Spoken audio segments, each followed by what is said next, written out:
are you actually supposed to wear a mask?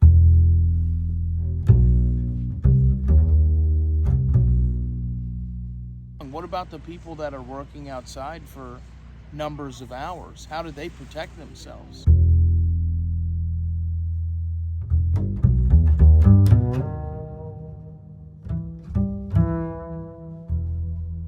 They don't actually tell you what the colors mean.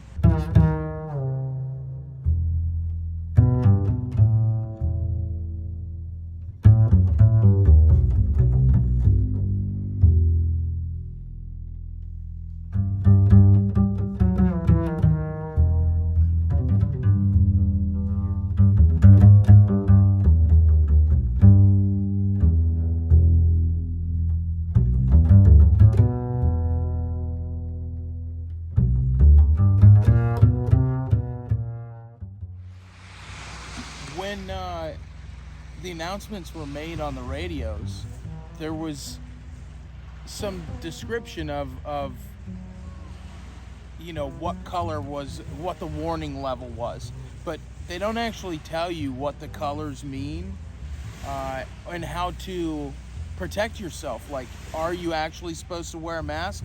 If so, what kind of mask? Does a regular dust mask work? Do you need an N95?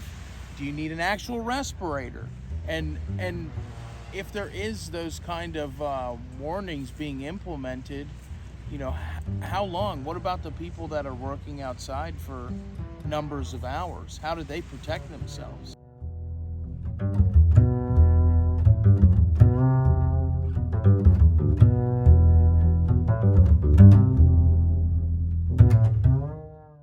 Well, a couple nights ago, when we walked outside, you could, I mean, it was thick.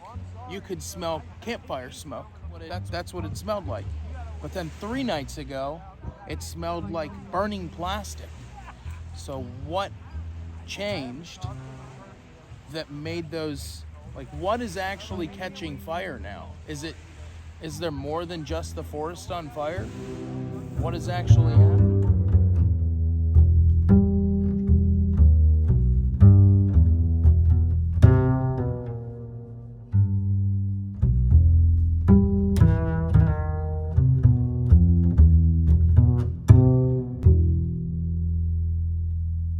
On July 7th, I walked out of the Erie County Library, and like you, I smelled smoke, and everything was gray over the lake. I saw the scallywag in the bay with a boatload of people. So I called WICU to see what was burning down in Erie. They told me that there had been calls, a lot of calls, but there had been no air alert. So I called Ryan Bizarro's office to see if our legislators had been getting any warnings. There was nothing, but I did find out later they did get around 5:00 p.m. an air alert, but it was for the next day. Our show, Our Health, the Canadian Wildfires, Smoke Knows No Borders, is a show to inform and answer Jesse's questions, everybody's questions. What were we smelling? What were those colors? Should we have masked? So we all experience this locally, but there will be more fires nationally and internationally due to climate change. We will explore with North Carolina forester and firefighter Mark Bost how trees are taking in too much CO2. As we know, too much CO2 is not good for people, but it's also not good for trees. Too much CO2 creates biomass, and that is fuel. Our hotter and drier weather, lightning strikes lead to these hotter and faster fires. These are not campfires out there, out of control. We are talking to foresters and firefighters who have no political investment in social media misinformation. The smoke fire that we experienced was from the expansive and dense Canadian boreal forest. It was Canada's health directives explaining the gravity of the toxins that you were smelling, and the directive was to mask. We at CAMERIE, your local Erie cable station, are a station to empower community voices. The CAM team has worked on this show. It is our first public health show to empower citizens everywhere on best health choices. We were directed to mask for COVID, but COVID was a germ. It is even more important to mask for a wildfire.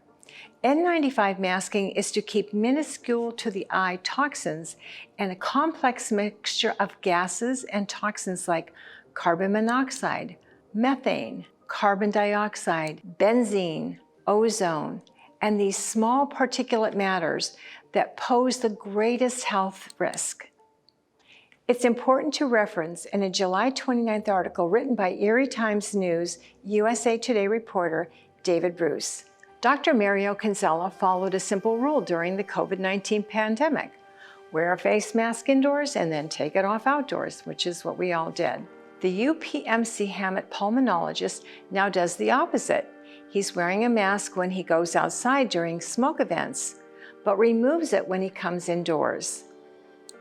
Kinsella says, a face mask is not perfect, but it's better than wearing nothing. I recommend it to people with lung issues who have to go outside when the air quality is poor. We had no health directive in Pennsylvania for masking. Our show is to educate and encourage the health directives of Canada.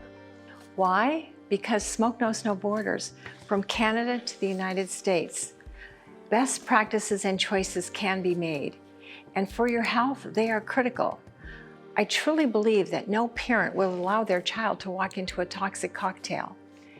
In the most recent article by David Bruce, Summer of Soot and Sewage, David interviewed Dr. Jeffery McGovern, a St. Vincent pulmonologist, and he reported, almost every man and woman with lung disease experienced symptoms during the Canadian wildfires.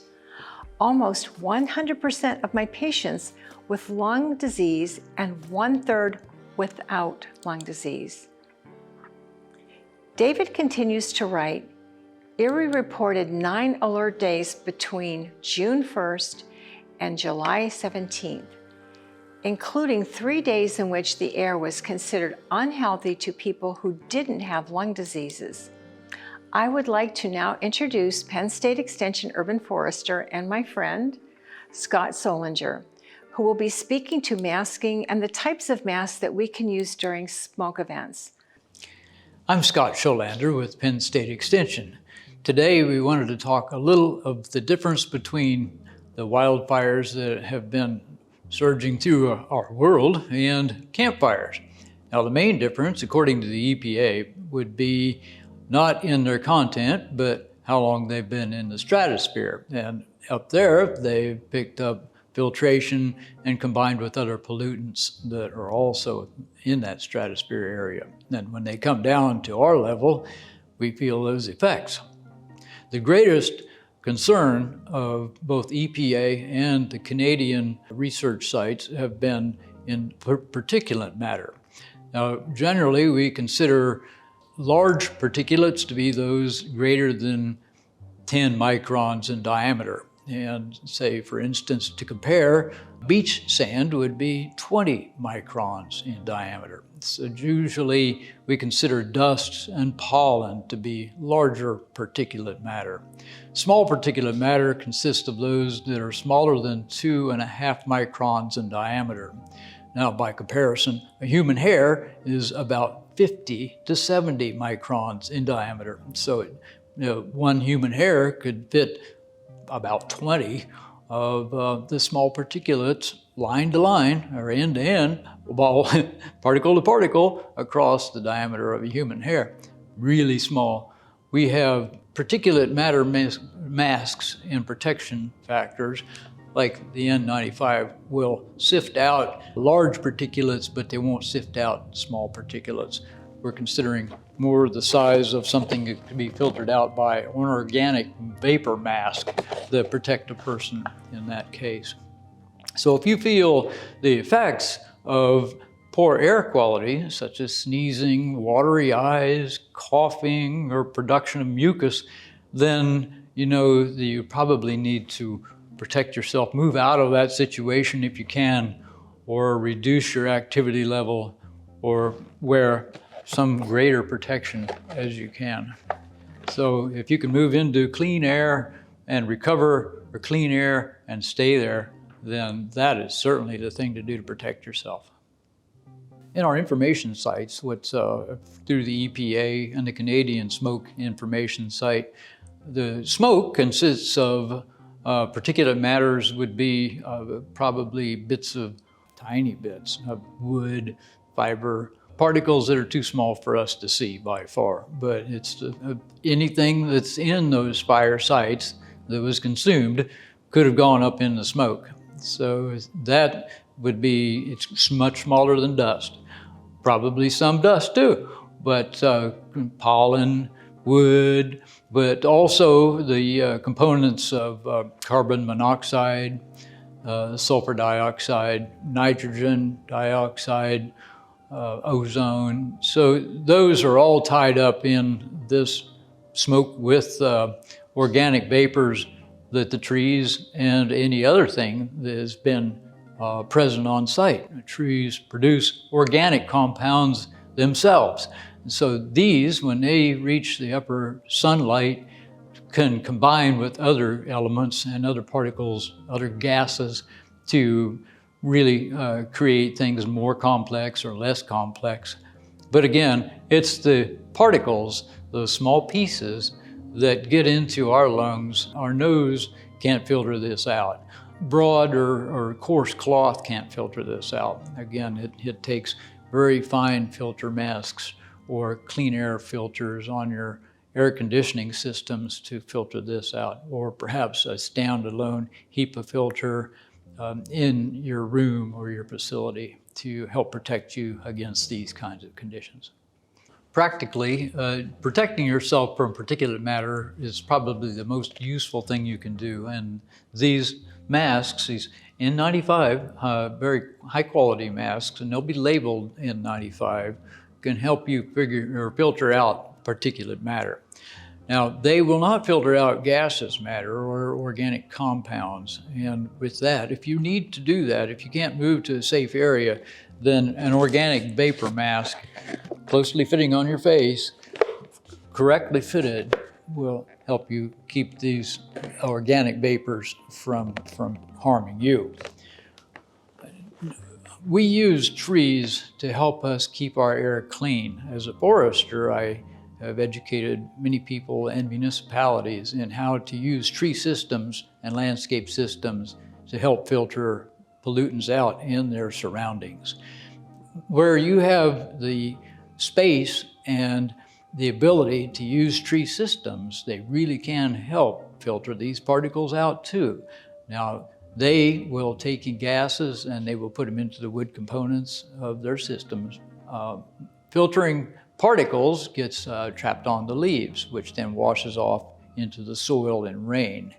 So tree systems can help. Treat them as an asset as you would anything that you're using as a tool. They're excellent, they're natural, they want to grow. Tree systems used well can work well. Thank you.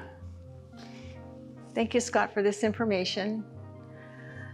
It is important to stress Canadian directives that can be every country's directives. There is no evidence of a safe level of exposure for some of these pollutants. That means that smoke can impact your health even at very low levels. As smoke levels increase, your health risks increase. Air pollution may be present even when you can't see or smell the smoke. As Scott spoke to the particulate matters, they can penetrate deep into the lungs. They can enter your bloodstream and they can move into other organs. It can cause coughing, wheezing, shortness of breath, palpitations, and fatigue.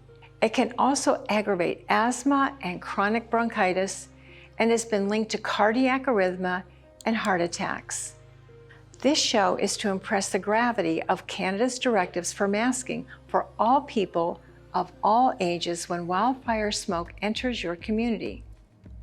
This show is to educate citizens on how climate change and our hotter and drier weather creates climate change conditions. When lightning strikes in these conditions, you have a hotter and faster burning fire. The segment that follows this show is North Carolina U.S. forester and firefighter Mark Bost. You will learn exactly how our trees are taking in too much CO2 And this extra CO2 is stored, as we mentioned, as biomass, and that is fuel. Our show ends in hope. We can find hope in our cities and municipalities that can create a larger and more lush green infrastructure to lower our heat index in our towns, and that is through ordinances.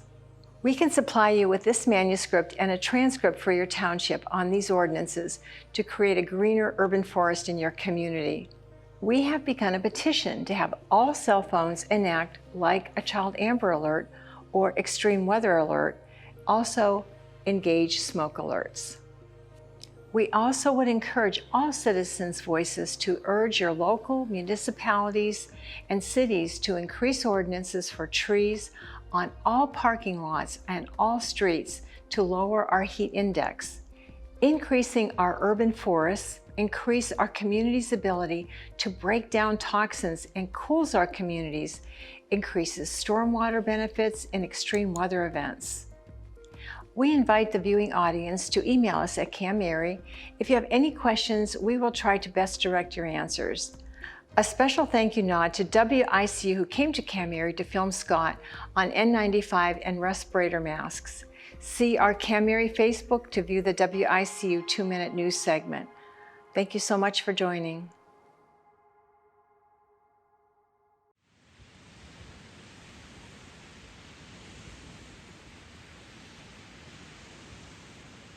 My name is Mark Bost. I'm a just recently retired district forester with the North Carolina Forest Service. I had a full 30-year career working with the North Carolina Forest Service. I started out as a service forester working in the southeastern part of North Carolina, moved through quite a few different jobs throughout the rest of the state, doing a lot of different duties on a daily basis. But throughout my career, I had a continual involvement in anything related to fire control in North Carolina, and through training and experience that we gained working on wildfires in North Carolina, I also had the opportunity to work on out of state. Got to travel across a lot of the United States of America doing different jobs, either as an employee of the North Carolina Forest Service, or what a lot of us do is go out as in the summertime when they're having big fires out in the western part of the United States of America. We get to do what is called a casual hire employee for the United States Forest Service, for the U.S. Forest Service. I started out with duties that mainly involved fire control on the fire lines, such as engine operator or a heavy equipment boss, working with dozers and tractor plows or engines, wildland firefighting engines. Once you do that for a few years, you usually get an opportunity, and I did different duties and became a planning section chief on fire, which is basically most important duty is development of the daily incident action plan that firefighters will use when they are working on the fire line and stuff like that. What are we smelling from a wildfire, and how do the wildfires, how are they different? Like, some people think these are just people that are camping and the campfires get out of control. But we're smelling forests that are on fire, that are in Canada, that are nowhere near campsites, correct?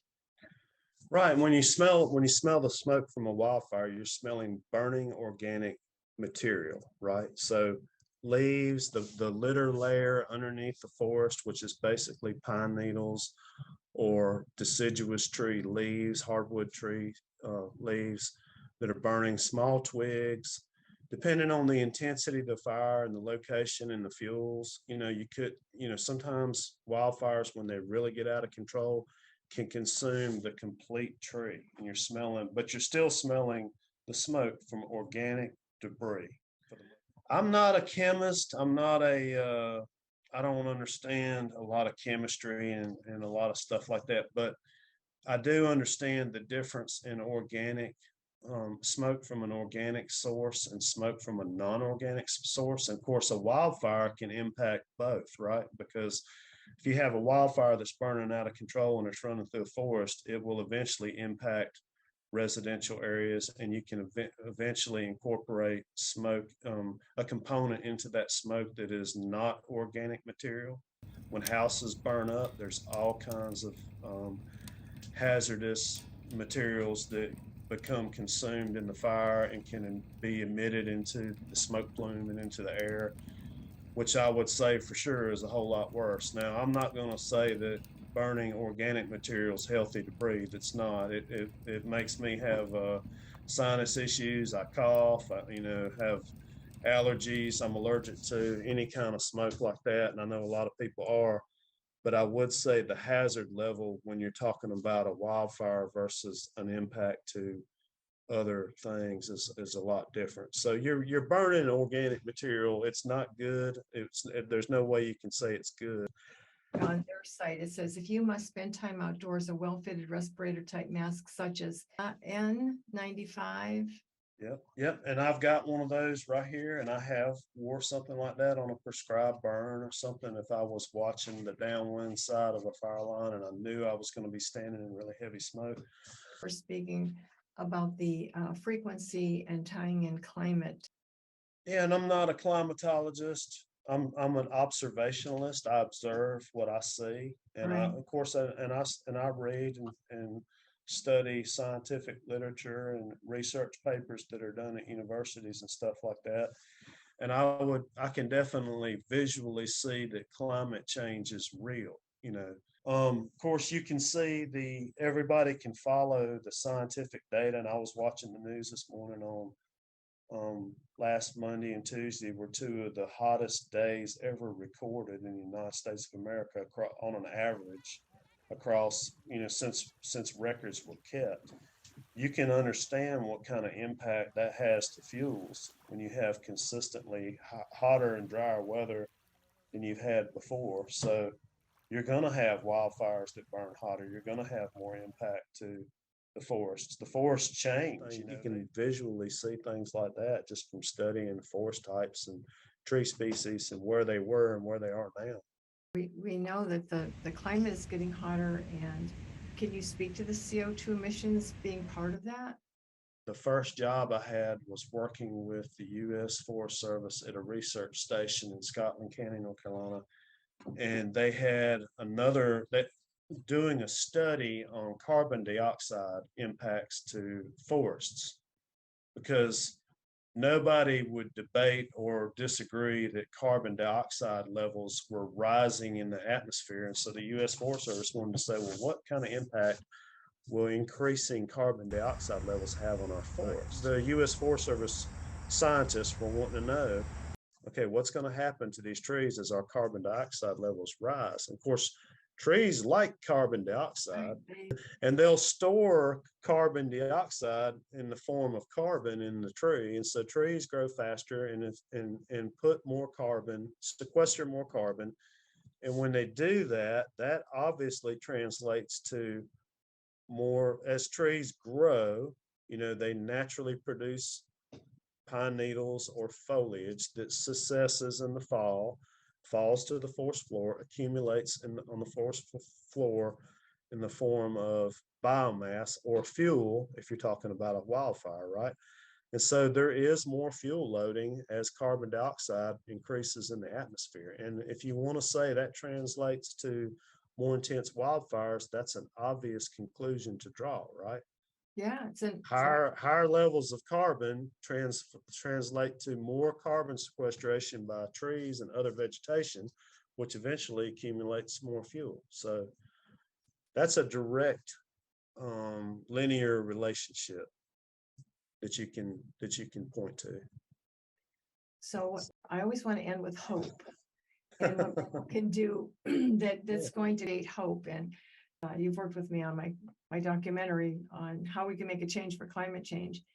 And I always circle back to trees. But I like how you always do try to end your whatever you're working on with a message of hope. And the message of hope for me, Diane, has been people like you that bring awareness to stuff like this and make sure that we understand, impacts and the good and the bad, and you get the message and the truth out there. The message of hope is always in the truth, and the truth will set you free. And the truth is that if we as people do a better job of understanding things like this, that things can get better, you know. Community with the urban forest is going to be the healthier community, correct? Right, you're going to have shade, you're going to have lower temperatures in that area, a lot more oxygen production, you know, a lot healthier, cleaner air. Yeah, but speaking to the hope component, if we in our towns and cities can tree line that street that on that 90-degree day is about 120, right? That street's going to be, Absolutely. that cement's about, and if we're going to look at impacts, if we can bring in tree-lined streets and trees in all parking lots, because that cement is also contributing to this heat component. We're not going to see forest fires necessarily in our cities, but we are going to see the kind of heat that is not healthy. And as a forester, you know how trees work. The more tree planting, the cooler the city, right? Absolutely. Yeah. So if we are going to talk about the environmental health and the health of our families, we know that we're bringing in there's a lot of smoke coming in from Canada, and there is only one thing that I personally think that we can do where we have some control is to take our towns and our cities, and if we continue to green them up and to bring down that temperature level of 120, because under the tree we know it's 70, correct? Absolutely. But you got the right gist of it. Shade makes a whole lot of difference, you know, when you're talking about an urban forest canopy versus not having one. And you're absolutely right. That is a good message of hope, is that we can encourage people to understand the importance of trees and having trees around us, and for all of the benefits that they provide, not just the shade and not just the production of oxygen and cleaning carbon dioxide out of our air, but and you're talking about wildfire smoke from Canada. You know, if you had a city that, you know, didn't have trees in it, there would definitely be more of an impact from stuff like that than there would be a tree that had a healthy urban forest canopy. So, Because that tree is going to take in toxins, correct?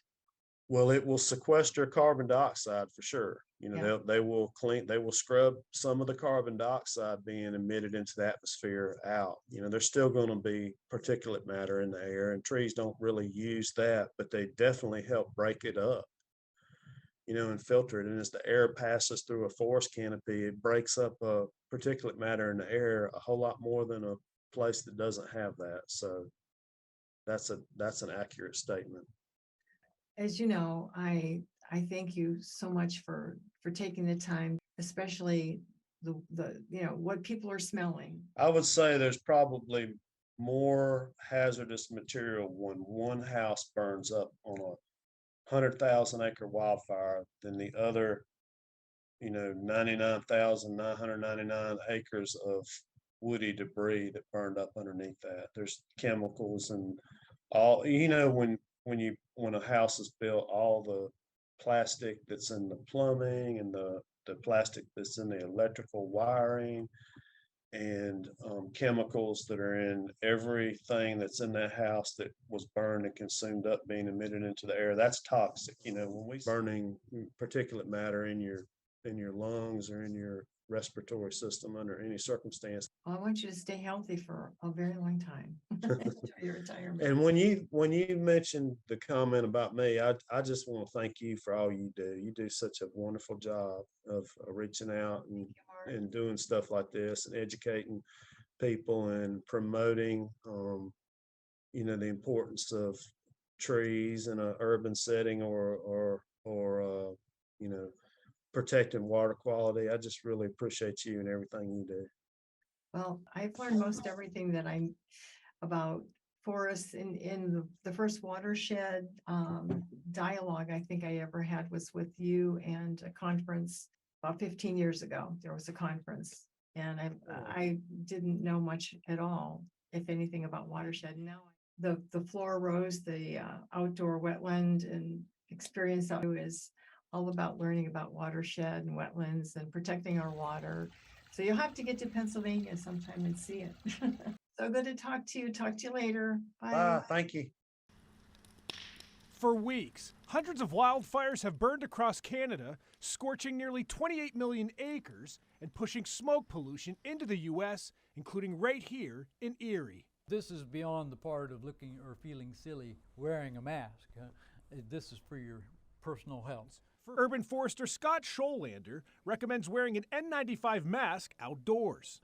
This is one of the most effective face protections that a person can use for particulate matter, particularly the larger particulates. But for those working directly near fire and smoke, Scholander recommends wearing a 3M Cool Flow respirator. You know that it's working when you don't breathe, air does not get out through any parts of this mask other than the filters. As the fires continue, Erie News Now meteorologist AJ Mastrangelo will monitor the air quality conditions. We've certainly seen our fair share of air quality issues here over these past several weeks, and it's really just been kind of the wind aligning. You got to think about it like lake effect snow. If the wind's the right direction, we get hit with the smoke, we get hit with the snow. Same kind of thing here with those wildfires. As for a potential end in sight, What a lot of the Canadian Fire Service is saying right now is whenever that winter snow comes, because you need something on the ground. The rain's good, but the rain will evaporate, it'll go seep into the ground. Once you get the snow, that's something constant on the ground. So once that's there, it means no fire can really be continuing on. Jamison Hicksonbaugh, Erie News Now.